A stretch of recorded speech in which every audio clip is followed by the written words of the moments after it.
the brightness control, as it appears this way with the little sun icon on the top, really controls the display brightness. You can see how the display reacts immediately. Now I can click on this sun icon, and then it will switch to the ambient setting with the letter A at the bottom. And now as I change these settings, it has no effect on the actual display brightness. It will only affect the ambient mode. Let me show you. So now I dragged it down. If I press the button to go to ambient, you see how dim it is. If I come back and adjust it to a higher value and go back to the dim mode, it's much brighter. And of course you can go all the way up to the top when it's going to be just the same as it is normally.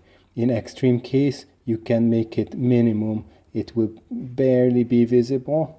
So when you go to dimmed mode, you can see it's barely visible. This is perfectly enough in case of a movie theater.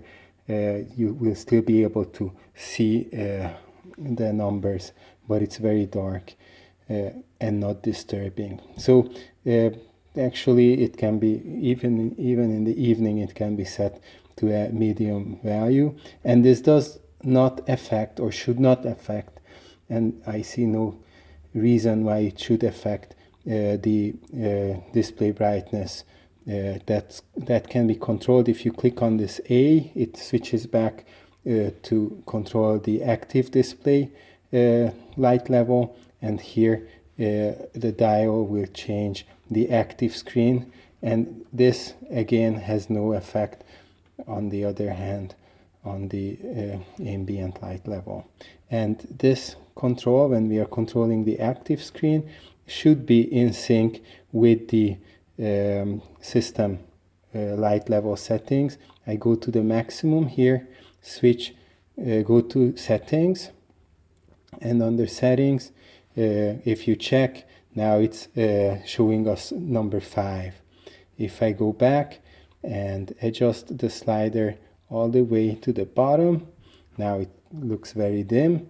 If I start the system setting and go to adjust brightness, it shows 1 now. Actually, with my app, with my control, you can even go lower than the one in the system. So the system brightness setting will not allow you to set it any darker than maybe halfway or a little bit, maybe 1/3 of the way on this dial.